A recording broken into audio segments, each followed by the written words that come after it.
Yan mga kamaster, Toyota Vios na 2007 model, first generation. Bale nawalan to ng aircon. Nung chinek natin, ayan, zero balance yung preyon nya. So ibig sabihin walang preyon, so walang lamig to mga kamaster. Yun ang gagawin natin.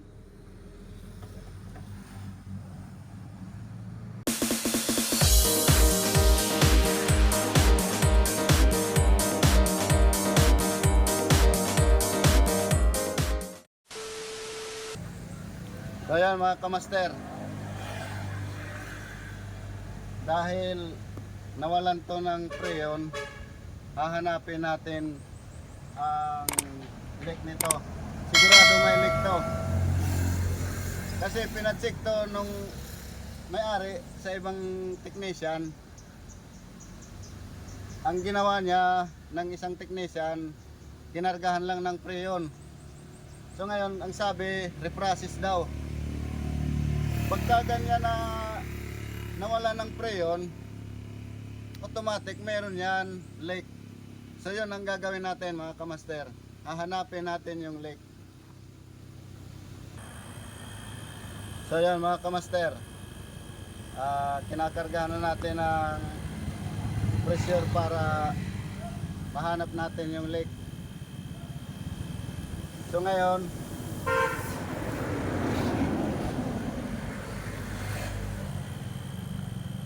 dahil malakas ang pandinig natin at pangamoy, parang may naamoy na tayo na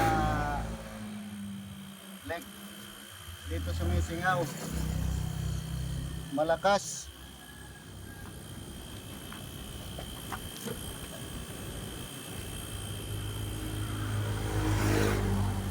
Gamitan natin ng special tools.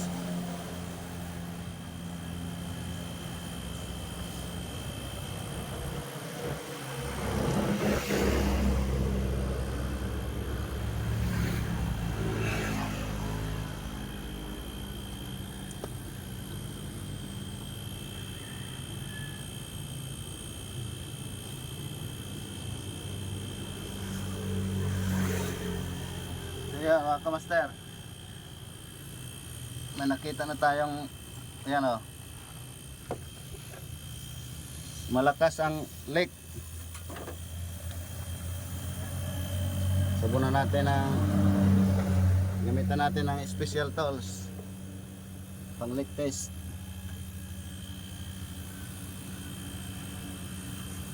Hirap, nasa sulok.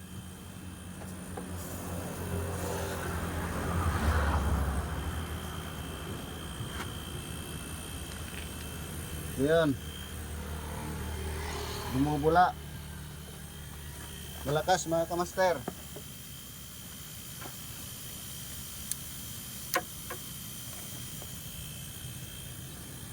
Hindi makita kita. So ayan mga kamaster, meron na tayong nakitang leak. So kahit anong gawin mong reprocess nyan, basta may leak, hindi rin talaga obra yung reprocess mo. Hanapin mo yung leak. So gagawin natin ng paraan para mawala yung leak. Yan mga kamaster, kita na natin yung o-ring gasket nya. Yan o, na sira na. So papalitan natin ng mga o-ring gasket to mga kamaster. Yan, pati ito palitan na natin mga kamaster. Yan mga kamaster, dahil napalitan na natin ang mga o-ring gasket, subukan na natin magkarga na muna ng pressure para malaman natin kung meron pang leak.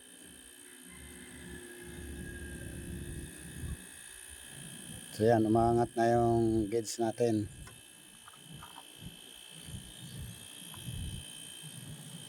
Ayan.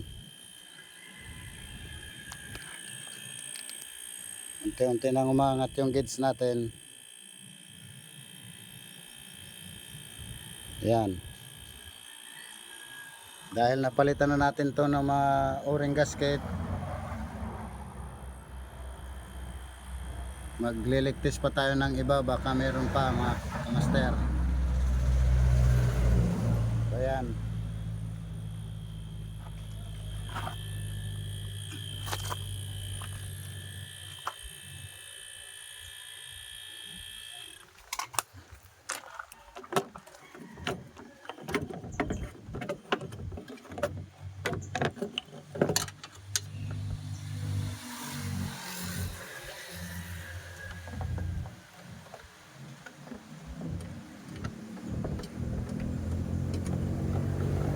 Ayan. Dahil umabot na tayo dun sa gauge na pang check natin, hintayin natin mga ilang minutes. Pag bumaba pa yan yung gauge, so ibig sabihin meron pang leak. Pag hindi na bumaba, wala nang leak. So abangan natin mga kamaster kung meron pa. Hintay tayo ng mga ilang minutes. So ayan mga kamaster, hindi na bumaba yung gauge, so ibig sabihin wala nang leak.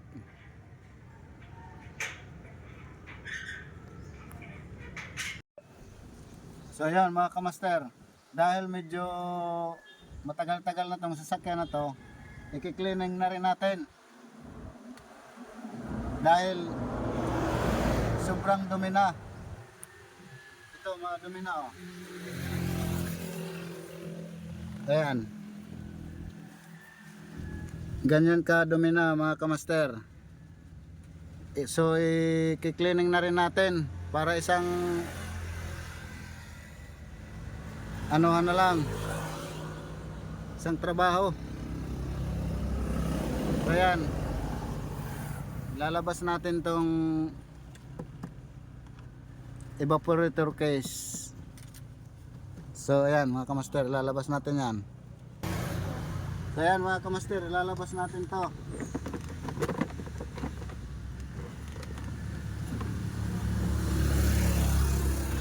Naka-connection pa.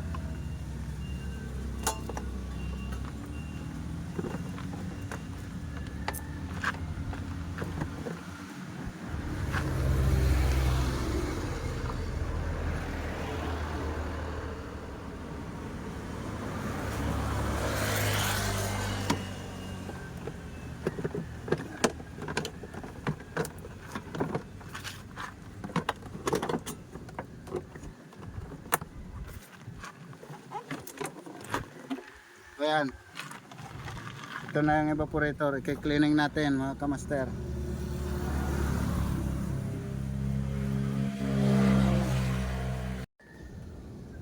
So ayan mga kamaster, yan, ganyan yung dumi niya oh.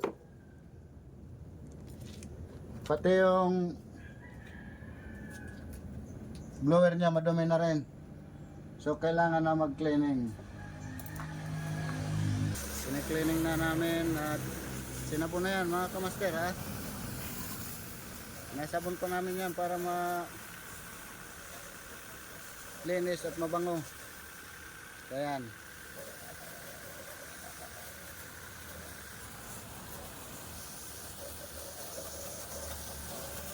Okay.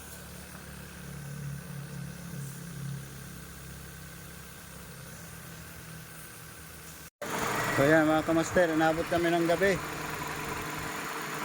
Overtime. Pero okay na. Yan.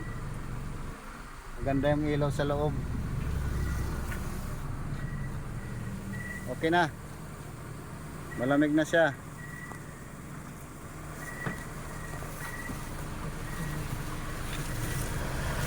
Ayan yung may-ari. Medyo nahihiya sa camera. Hindi sanay. Hindi sanay. So maraming salamat sa panonood mga kamaster. God bless.